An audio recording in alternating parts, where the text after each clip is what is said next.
ran real good. I'm really happy with it. That wing does go back down before we start. It's just, it happens to creep up a little bit as you go on it. So you put it in float, it'll stay down. So anyway, I'll do that. Anyway, I've got some tires for this thing. The tires for it, you'll see they're right there. I just gotta put them on. I went to the local John Deere place. I mean, they're a regular nug nut, but they got me the ones I think are gonna fit it. So if we get done in time today, I'll slap those on here and there. And then on the tractor, ran into a problem. The number 2 remote, don't work too good. It's like it's under a load all the time. So I'm not really sure what that's about. So we really can't use this one. And the other two, the number 1 and number 3 remote, work just fine. Except number 3 remote, if you don't have it in float, it'll creep up on you. So it's like the valve's leaking by a little bit. I'll put it in float and it'll lower back down. It's not a big deal. But anyhow, the way this thing is set up is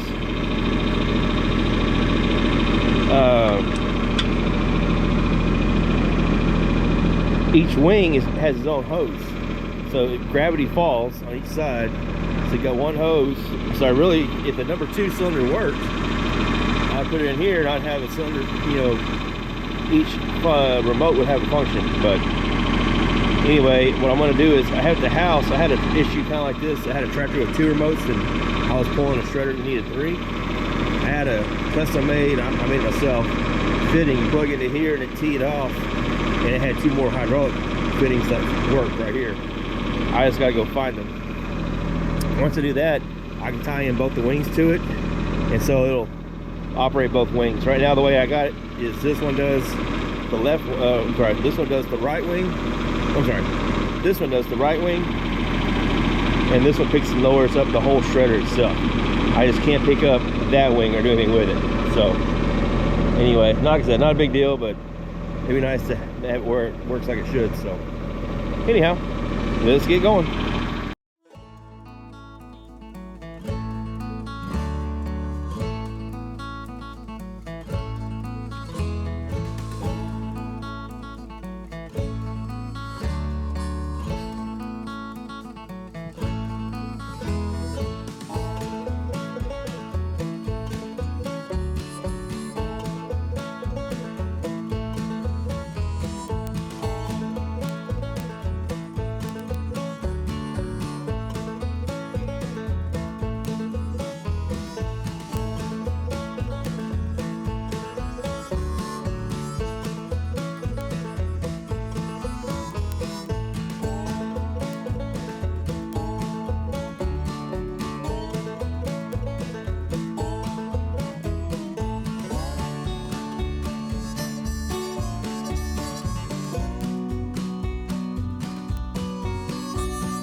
On the beginning of this video, you're going to see what I thought was going to be just an amazing thing, but it ended up being kind of a silly thing to oversee. But anyhow, the grass we were cutting with the Moco, it was balling up. It was so thick. And so we ended up having to go to a shredder just to shred it. Well, we got the shredder here, we got it started, and it looked like it was actually windowing it, it looked great. You'll see in the footage. But the next day I came out, and my son was shredding with it, and I was taking a lot of the drone footage. And anyway, I guess I was more hopeful than anything, so I didn't really think about it. But anyway, the next day I was there by myself cutting. And after I was making a few rounds, or a round, I was looking back and I was looking at things, and I was like, it doesn't make no sense. So, long story short, I got off the tractor, went to look at the previous round that I did, and what looked like it was laying it over was actually not cutting. The center gearbox, the slip clutch was shot. So, the wings were cutting, but not the center one. So I felt pretty stupid about that. And I debated whether I was going to share that on YouTube or not, but I'm going to go ahead and share it. So no one's perfect. I make a lot of mistakes myself. So anyhow, my dad happened to be going to town to pick up some parts from the Shoppers dealer, and he picked up the 4 slip clutch disc and some new bolts for it. We put it on there, and it seemed to be working fine. Let me show you what I'm talking about. All right, so you got your main 3 blades, the one in that wing, this wing, and the center. PTO comes out the back, comes into a splitter, and then it goes out.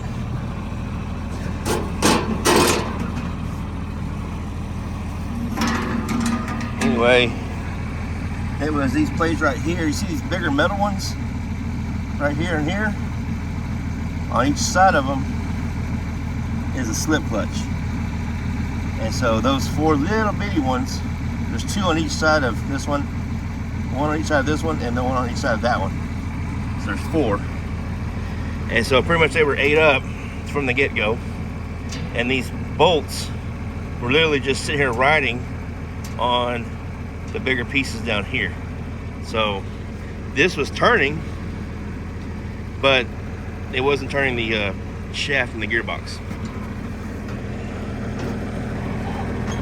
So yeah, made me feel real smart.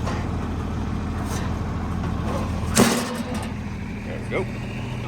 So I had one remote to do the up and down, and then one remote would do the wing.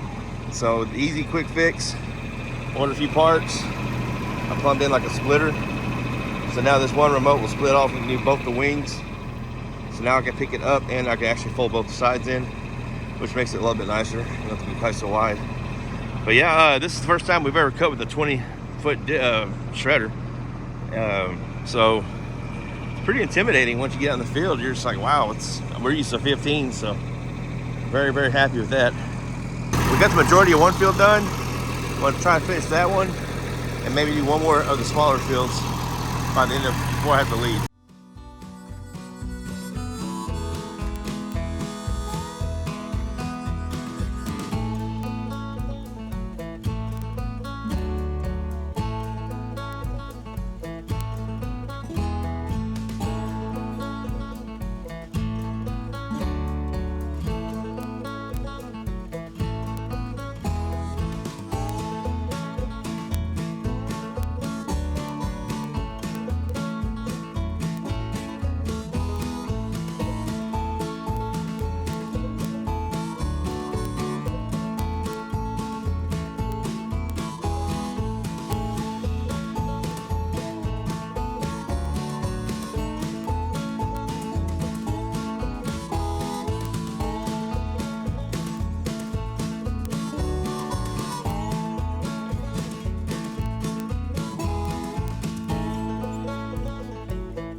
Alright, so we made a few laps out in the hay field. Figured I'd go ahead and explain what I'm doing. We cut this whole field, as you can see, and it got rained on. It didn't get too much rain, but it was enough that by the time I let it all dry out, it would be bad. And so it'd be severely molded and all that good stuff. So what we're doing, or what I'm doing, is I'm taking the tedder out here and I'm fluffing it up. And what it does is it takes that stuff, the grass, the hay, and it fluffs it up and scatters it. Look behind you here. You can see it. Taking the grass and scattering it out. And it helps air it out. Now it will help us get the hay to be more uniform when it comes to drying out, and it'll quicken the downtime for the drying. This is a very rough field. It's a river bottom, and so big issue with hogs. So you can go in here and disc it up and smooth it out, but as soon as you disc it up, well, then the hogs are really back in here bad. They're actually worse than they were before. So usually I don't drive this fast, but I'm trying to make up some ground. So I want to try to get back out here tomorrow, and I might try to finish this today, so we'll see. But anyhow, I do apologize for my voice being scratchy. Between flu and sinuses and everything else, I've just been kind of a little bit under the weather. And I feel fine now. It's just I guess the drainage of my throat. It hasn't sounded all bad, but anyhow, we're gonna keep doing this and see how far we can get.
All right, well, we finished tethering everything. We finished tethering that big field, and then we've tethered the 5 laps I made with the cutter in that backfield.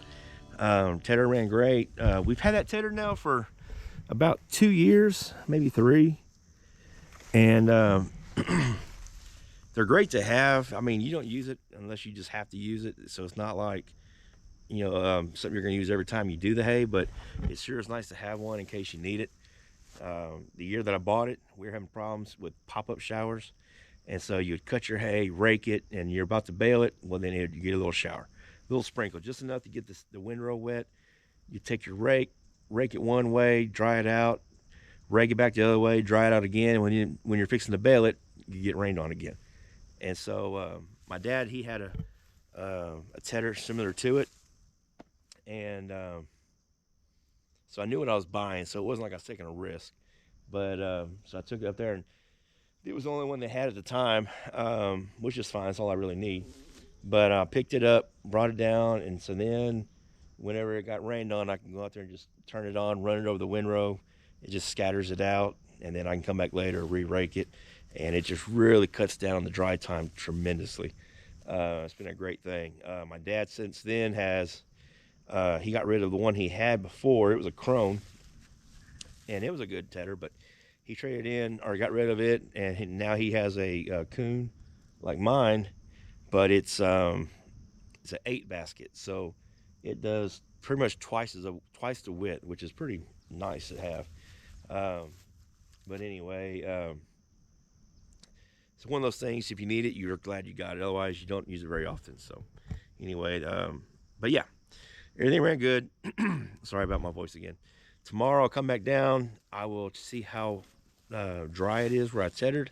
It's probably gonna be too wet still, so I'll probably just end up, if it is dry enough, I'll go ahead and hook up the rake and the rake and the baler, get it going. And if it's not, which it probably won't be, then I'll get in the 4250 with the 20-foot cutter, and I'll cut a few other little fields that are back here. That way I can finish all these in the back. And then I might go ahead, since I have the tether already hooked up to the tractor, go ahead and tether that one as well. So anyhow, we're gonna let you go. Again, my name is Will. Really appreciate y'all watching the channel, and if you're still here at the end of this video, I really appreciate that. And don't forget to hit that like, share, and subscribe button. Leave a comment. If you got any questions? I'm fairly new to all this. I mean, my family has been doing it for a while, but I like to hear new ideas and stuff like that. So I'm always open to try new things. So anyhow, appreciate everything, and we'll see y'all later. Bye.